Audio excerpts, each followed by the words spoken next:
Okay, so welcome to this edition of the ASI videocast, and I'm Brian Jacobs, and I'm delighted to say that today we're joined by our old friend of ASI, Bob Hoffman. Hello, Bob. Hello, Brian. How are you? Well, I'm okay, thank you. I'm okay, thank you very much. It looks like a nice day in California, at any rate. It's beautiful here. It's in the low 70s. It's sunny. I'm going to go out and play golf later. Very good. Right. So we're going to, as you know, the ASI cast generally tackles matters involving audience measurement, which we're not going to do today at all. We're going to talk about something a little different for a change. And the something we're going to talk about is the whole topic of sort of regulations and what is going on with particularly with the large online platforms. Now, I'm going to just do a very brief recap because it seems as if there's been a lot of action going on in America in the last few days. A few days ago, of course, in New Mexico, I believe it was, Meta were fined, I believe it's $375 million for misleading consumers over the safety of their platform, and also for enabling harm amongst or against its users. And then about a day or so later, we had a jury trial in Los Angeles where I believe it's an individual who was suing Meta and I believe also Google or YouTube, to be accurate, for deliberately designing addictive products. Is that roughly what's been going on, Bob? Yes, that's exactly what's been going on. Two Okay. different issues at stake in those cases. And what is your take, Bob, on what the consequences of these two things are? Yeah, I'm officially skeptical that they're going to have the huge effect that the media are saying they're going to have. I've seen these weasels squiggle out of things so many times in the past 10 years that I hope the media is right and that this is a sea change for online platforms, but I'm officially skeptical. I've seen too many false starts in this area. This is being described, or I think in particular the Los Angeles case is being described over here as the platform's tobacco moment. I don't know if Yeah, that's a I yeah. yeah, I don't buy that right now. I hope it is, but I don't buy it. That these guys are some of the richest companies in the history of the world, and the idea that they're going to suddenly fold up or give in, I don't know, but they have more lawyers in Meta than there are social media directors in Brooklyn. I mean, they're they will fight this tooth and nail. They'll do every dirty trick imaginable. This is their livelihood at stake. They're not about to suddenly fold up the tent. Yeah. I mean, we seem to be in a very sort of strange situation, really, because I think you pointed out through your posts on LinkedIn a month or so ago that this, of course, dates back to the famous Section 230 clause, doesn't it, in your Communications Yeah, Act? Yeah. in both these cases, you will notice that the content that these people were producing was not an issue in the cases. It was the structure of the companies. It was in New Mexico, it was the issue of how they had not complied with consumer protection laws in New Mexico. Nothing was about the content. And the reason nothing was about the content is this idiotic law that was passed 30 years ago that prevents internet publishers from having any liability for virtually anything they publish. They Yeah. can, we know what kids are subjected to today. And inappropriate content, mental health harm, addiction and attention issues, cyberbullying and social cruelty, sexual exploitation, distorted identity and body image issues. political and ideological manipulation and manipulation by influencers. And none of that was in either of these cases. Mm. These cases were about more technical issues because of the stupidity of Section 230 that prevents these online platforms from having any responsibility for what they publish. So they're not, I mean, basically, I mean, what we would shorthand it here as saying they're not publishers. They're, Yeah, that's what they would say. yeah. They would say that. And you know when these cases when this law was first passed, um, the idea was that these companies would be uh, they would be not responsible for what they publish because they're not really publishers. They're just an online bulletin board that people put up whatever they want. This is complete nonsense now. These people are apps, they curate everything that goes on their platforms. They rank stuff based on predicted engagement. They recommend posts and videos and accounts to their customers, and they amplify lurid material to keep people engaged in what they have, so that not only are they not uninterested third parties, they are exquisitely not passive bulletin boards. They Right. curate to a meticulous degree. Mm. I'm I sorry, mean, go ahead. yeah, no, no. I mean, it's very interesting because obviously, it's the law in the States, I suppose, that applies to them because obviously they are American organizations, American companies. That Section 230 came about, didn't it, at a time when the internet in general and social media, I suppose, hadn't really come along by then. But the internet in general was seen as a very different thing from what it is today.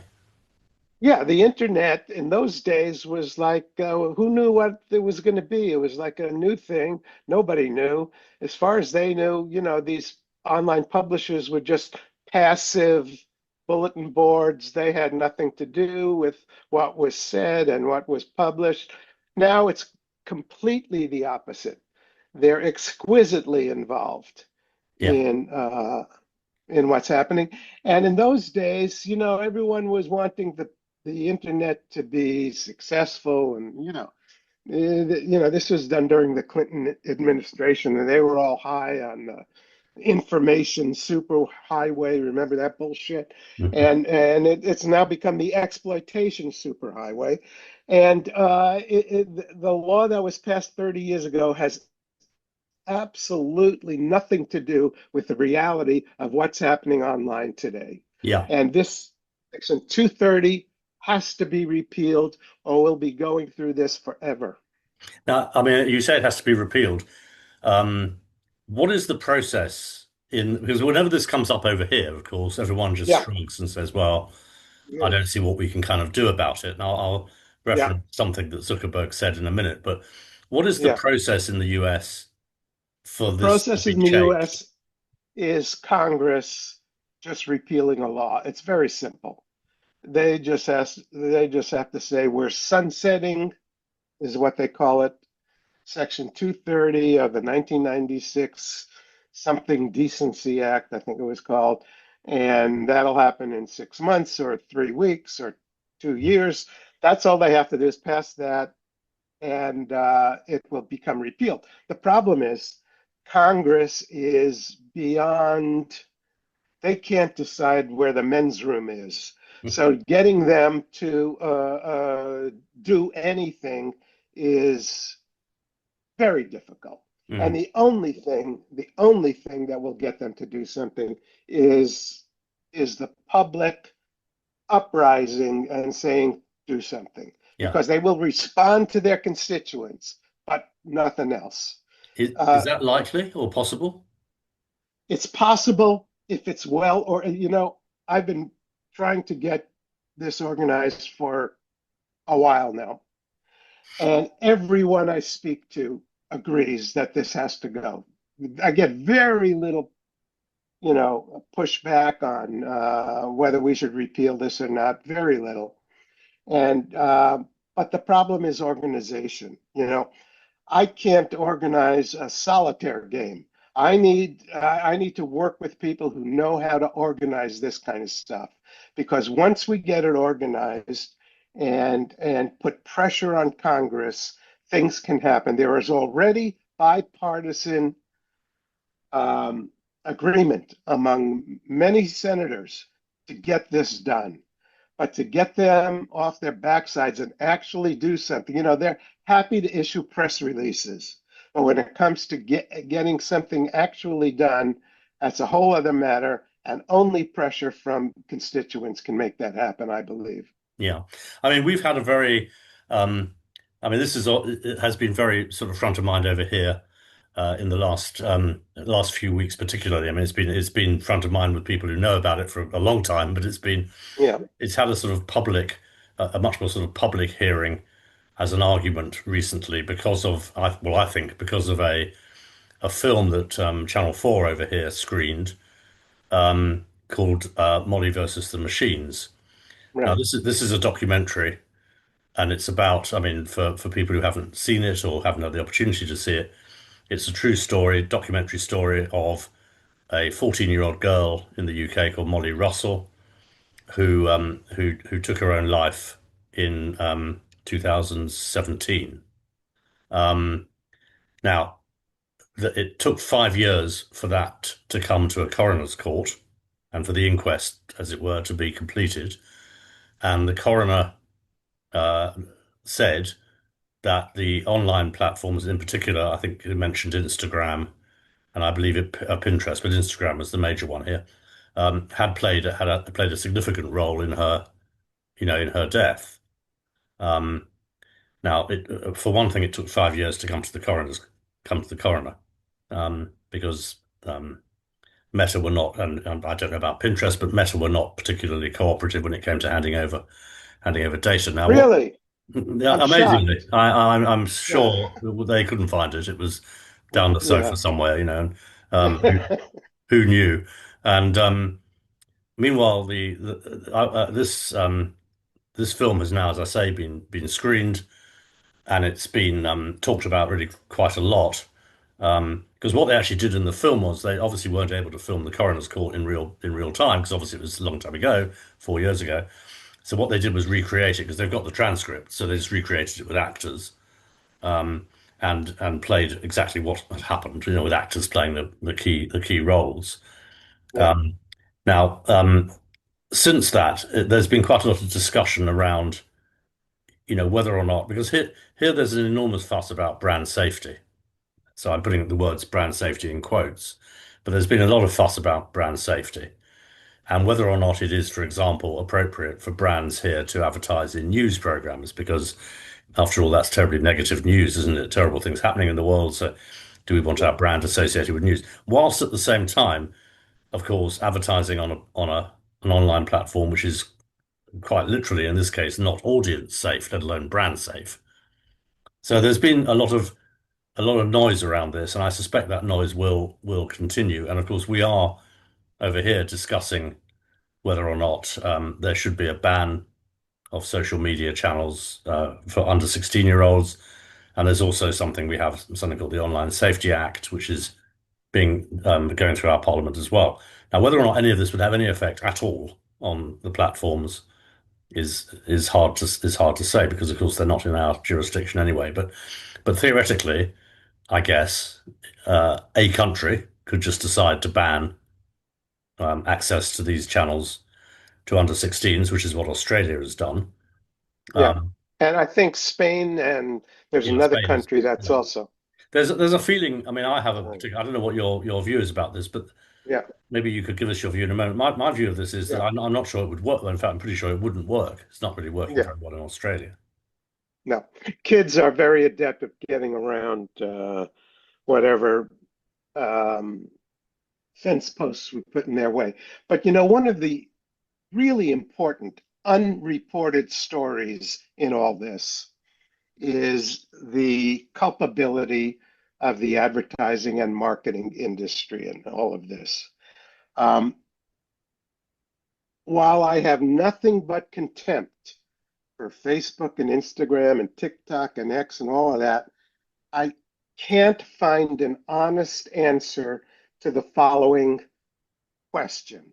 Why shouldn't the people who are funding all this, that's us, the advertising and marketing industry, be regarded as at least as culpable as the people who are carrying it out? Why aren't the puppet masters at least as guilty as the puppets? Now Um, that actually does get on to the question I was about to ask you because it's yeah, exactly the same thing here. It's very difficult to understand this and to make this case. I think as an industry, I mean, if I say, the agencies or people like me and people like you, we have somehow failed to convince advertisers that advertising on these things is not a great idea, or to bring pressure to bear so that regulations are tightened or that certain steps, actions are put in place. Somehow we have managed not to convince them of this. And it has to you be know, said, it has to be said that Meta, etc., Meta and the others, and it's just easier shorthanding it for Meta, but Meta and the others yeah, are extremely good at selling their wares to advertisers and their agents. So what is it we have to do you think? What can we do to convince advertisers that this is, a tobacco moment, as someone's put it? yeah.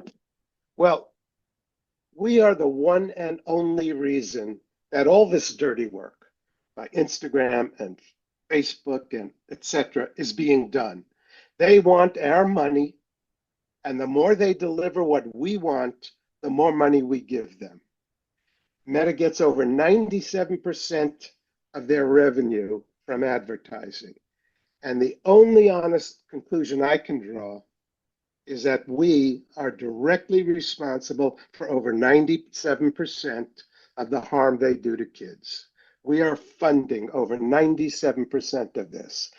And if there are any ethics left in our business other than greed, we really need to stand up and tell our industry this is no longer acceptable. We have to tell brands and we have to tell agencies. This is no longer acceptable. And I don't know who can do that because the trade organizations are limp. They won't say a thing against the platforms. The platforms fund so much of what they do, funds their conferences, funds their meetings. They are held hostage by these platforms, and they won't do a damn thing. So I don't know how we can convince marketers and convince advertisers that they have a responsibility, that they are no better than Facebook and Instagram in these cases. And I wish the media would pick up on that and shame our industry into doing what's right. I think over here, I mean, I don't really see much of the American media, although I see some of it, but it does seem as if there's a, I mean, maybe I'm just being over optimistic or looking for the good news in all this, which is very little of it around, but it does seem to me that that there are now people talking about this over here at any rate, in our trades, in our trade press, I, and actually also in our national press, in the mainstream press as well. I mean, I, there is a I'm story, glad. yeah, but I mean, it's one of those things that has to, we just have to somehow keep at it. And we Yeah. have to, I mean, there used to be a thing over here. I'm sure I'm certain you have the same thing back in the day, as it were, which we used to call chairman's wife syndrome. And over here Hmm. it would be, you know, I don't know, the chairman's wife reads the Daily Mail. We have to Right. advertise in the Daily Mail. It really doesn't matter about the numbers or even the cost. Put it on the schedule, or for the Daily Mail, read Yeah. Guardian or Right. whatever else, Right. not just the Daily Mail. And that was known in agencies as chairman's wife syndrome. They got the Yep. money whether we wanted to give it to them or not. It's almost Yep. like we need to get to a kind of reverse chairman's wife syndrome. We want to get to the point where chairman and CEOs are saying to their marketing teams, why I keep reading about the harm these things do, and of course, you know, maybe we should be very careful where our ads appear, because of course no one knows where the hell the ads are appearing. maybe we shouldn't be advertising on these things until they clean up their act. Well, over here, I haven't seen any of that at all.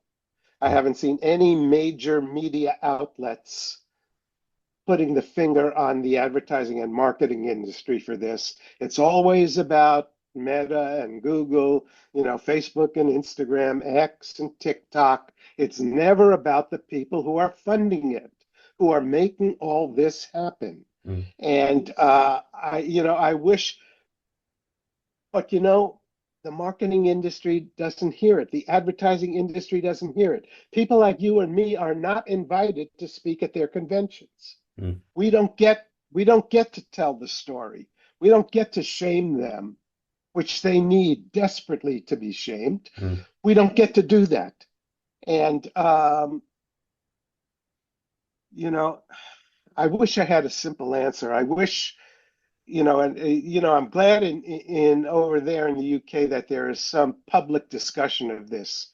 Here, there is none. There's public discussion of the harms that Facebook does, harms that TikTok does. There's no public discussion that the advertising and marketing industry are the ones who fund this whole thing. The trouble is, I mean, yes, I mean, I agree. There is some discussion. I've noticed just in the last couple of weeks, there's been some interviews and discussions in our trades where they ask the question, is this the moment when brands should think twice about, using these things or whatever, it's time to think about that rather than just kind of just letting it happen. But of course, one of the problems, of course, and of course, one of the very smart things, if you can describe it as such, that the technology companies have done is they've got, of course, a huge, huge long tail of advertisers, and it's all very well saying, well, we ought to get the big guys to exert pressure by pulling out or by doing something, But the fact is, the big guys are not very big in their in the overall scheme of things as far as the platforms are concerned. They're just not, back in the day, if I don't know, Procter and Gamble were going to have a fight with XYZ Network, then XYZ Network would probably listen to them. Um, Yeah, a few years ago, Procter and Gamble, you may remember, pulled off Facebook, yeah. and Facebook kind of shrugged and carried on. That's And right. after a Yeah, few weeks, they came back. So it yeah. didn't make much difference. Right. And that's why it's so important that the public be mobilized somehow. Uh, you know, we have no friends in Washington here in the U.S. This point of view has no friends in Washington, very few. Remember who was sitting at the top table at Mr. Trump's inauguration? All these bozos, Zuckerberg, and all those guys were at the front table. Yeah. The powers that be are not going to be behind us on this fight. Now, do you think, I mean, this is my final question really about this, because at the end of the Molly Russell film that I was referencing earlier, Yeah, there's a particularly chilling, I think it's a particularly chilling moment when Zuckerberg is giving out some message. I don't know quite what the message, who it was to. It looks as if it was some sort of in-company message, or some message to yeah. all Meta staff or something. And he's basically saying, just to let you know, we are very aware, of course, that there are regulators outside of the US who are gunning for us and are trying to put us under pressure to change the way we operate and to he of course plays the freedom of expression card and freedom of speech card, which is obviously bullshit, but anyway, that's what Mm, he does. But right. he says at the end of it, we're not going to concede on these points, and we have the backing of the administration. Bingo. And That's all you need to know. That's all you need to know. yeah, In the and U.S., in the U.S. today, nothing gets done that Trump doesn't sign on to. mm, Nothing. yeah. So that seems to be the problem. I mean, what we're trying to do is mobilize people here. We can actually get at politicians here. There are organizations that have done that quite successfully. You're quite right to point out that some of our trade bodies are sponsored by, the platforms, and therefore they're very compromised because, on the one hand they do good work. On the other hand, they're taking money from people who they probably would rather not be taking money from, but that's kind of what they've been doing, for ages. Um, so I think there is some sort of movement here, and I gather, I think from just listening around that there does seem to be some sort of backlash against some of these things. I mean, the Molly Russell case has become famous here, but the Molly Russell case, Ian Russell, her father, made the point that, this is not an isolated incident. I mean, people, children, teenagers are harming themselves or even taking their own lives every week. I mean, it's not something that happens very, very rarely. Why hasn't Molly versus the Machine shown up in on TV in the US yet? Do you I know? don't know. I think I'm not. I don't really know. I suspect it will. I suspect. Sorry, I'm talking out of turn here because I don't know. But I do Yeah, know.